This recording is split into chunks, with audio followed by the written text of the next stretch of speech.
Welcome to another module in the Optimum Academy. I'm Lisa Berger, and today we'll be discussing estate conservation. The estate conservation approach to insurance focuses more on the insured's net worth than on income replacement. This approach is used for applicants who have passive income from their estate wealth, and they want to cover the amount of estate taxes using insurance. Of course, there are instances where the applicant has both an earned income along with a sizable estate that needs to be protected, and a combination of income replacement and estate conservation may be useful in those circumstances. In calculating the net worth, we want to find the appropriate amount of coverage that's needed to protect the estate, and we do that by taking their assets, subtracting the liabilities, and finding out what that current value of the estate is. So your assets are what you own, like a home or investments. Your liabilities are what you owe, so loans, mortgages, and the difference between those is the current value of the estate. You'll also see terms like net worth, equity, estate used interchangeably for these situations, and they're all looking at the same thing. Some of the benefits of using estate conservation is that it protects the current wealth. With life insurance, holistically, we're always looking to make the beneficiary whole, not to create an estate, not to create wealth where there is not wealth. And conserving the estate is kind of, it's not growing the estate, it's conserving where it would normally meander on its own during a normal life expectancy. It also provides liquidity to cover estate taxes or debts or any other expenses at the death of the insured. And the liquidity is provided in a way that ensures that the heirs don't need to liquidate the assets that were passed along to them, and they retain their assets' full value, and the insurance covers that tax need. An example of situations where this would be appropriate are if there is a closely held family business. The business doesn't need to be liquidated to pay the taxes. It kind of defeats the purpose of passing along a family business to your heirs. Another example would be if a majority of your net worth of the insured is in precious artwork, and you don't want to have to sell those. You want to retain that value and the beauty of those pictures going forward. So the insurance to cover the estate taxes fits that need to protect the assets. So those are passed full value on to the heirs. Here's in the case example. We are revisiting this one. If you watch the income replacement module, this is the same individual, and he had passive income, not earned income, where income replacement didn't really make sense for him. Estate conservation probably does more. So a little bit more details on him. He's 60 years old and retired. He has assets that include rental properties worth $2 million. His investments total $1 million, and his home is valued at $1 million as well. For his liabilities, he has $500,000. Those are outstanding mortgages right now. So his net worth equals his assets, what he owns, that's $4 million. Subtract out what he owes, which is the $500,000, and leaves him with a current net worth of $3.5 million. So to find the value, we use a multiplier, and it's based on the product type and the applicant's age, similar to an income multiple. Based on the amount of years until a person reaches normal retirement age. The estate multiple looks at the possible growth for that current value of the estate going forward towards a normal death age. So in this situation at 60 years old, for a term product, we would use a multiple of 0.6 times his net worth at $3.5 million, and we come up with just over $2 million. That could be justified.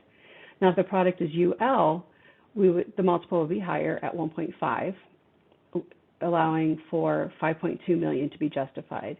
And the difference between those two is the rate of return on the UL product. There's a higher rate of return expected on that, where term products don't have that benefit.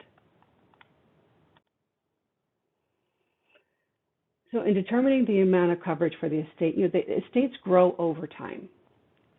And like I said, the multiple depends on a combination of the insured's age and the product type. So the higher multiples are used for those that are younger because the estate has longer to grow, or for UL products, which create a higher rate of return. The lower multiples would be used on the older ages. with the reason being that there's less time for the estate to grow for somebody that's older. And also, depending on the person's age and actively at work or retirement status, they may be already drawing from those estate proceeds and decreasing the value, basically depleting the asset. So the estate's not going to grow. It actually would probably be depleted over time in using that. So that would be a lower multiple. And lower multiples are also used on products that are not UL because they have a lower rate of return. So looking at a difference in estate conservation values possible based solely on age. These are two individuals. One is 60, one is 40. They have the same assets, the same liabilities, the same net worth, the same product type. So the only difference here is the amount of time that the estate has to grow. So on the 60-year-old, we would use 1 times a multiple, and he would stay at the 9.9 million that his estate currently is, and that's what we'd be able to justify. But the 40-year-old has longer for that to grow. They've got an extra 20 years over the 60-year-old that would allow us to give him double the amount of insurance based strictly on the time. So I just wanted to illustrate the difference that ages can make in those two, and the reason why, basically it's time for growth. So as another example, let's look at a young man using a UL product. He's 35. His assets are $33.5 million. Liabilities are $20 million, making his net worth $13.5. This is a UL product. Now, because he's young and it's a UL product, the multiple can range anywhere from 2 to 6 times, and that's quite a range. So basically, we could justify between 27 and 81 million. That it seems kind of daunting as to where would you land in this situation. Well, there's other factors that come into play on this when you come to the final amount as to what makes sense. So you look at the total picture. Does this person have children? How many children do they have? Does he have special needs children that care is going to need to be provided well into adulthood? In those situations, you would probably tend towards the higher amount that could be justified. Whereas if the person's 35, single, he has a decent net worth, he's got a decent amount of liabilities, you might tend towards the lower end of that because he doesn't have the extra familial responsibilities as well. But gathering all the information, you can use this as a guideline to determine what would be reasonable based on the information in that particular case. Just some final thoughts. There's so many ways that we can justify coverage. There's no one right way to do it. Some common things to keep in mind is that you want to make the person whole financially, the beneficiary. We don't want to create wealth. We don't want to create an estate. We just want the person to be whole. And if there's something that creates wealth, that's probably not the great intended purpose that the insurance is meant for. So that's a good thing to keep as a litmus test. As a form of guidance, our waive underwriting manual includes a financial underwriting section. There are multiples there for estate protection as well as income replacement, business coverage, that type of thing. It's a great resource. You can also reach out to any of the underwriters, and if you have a question, and we'd be happy to walk you through that. Also, there's online calculators that can be used to estimate estate taxes. Some of them are really good. They all basically take the same thing into account, how the person's age, the likely amount of time that the estate has to grow and what the product is for the rate of return. It all kind of distills down to that as basic level. And as everything in underwriting, the key question is always, does it make sense? Is what they're trying to do make sense in that situation? We can give all kinds of guidelines, but we can't come up with an exhaustive list.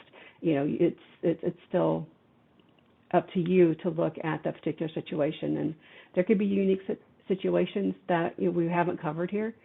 Like I said earlier, we'd be happy to walk you through that so that everything's clear and we can come to the best decision for our mutual customers. So I want to thank you for joining me, and if you have any other topics that you'd like us to cover in the future, please just reach out and let us know. We would be happy to do that. Thanks again.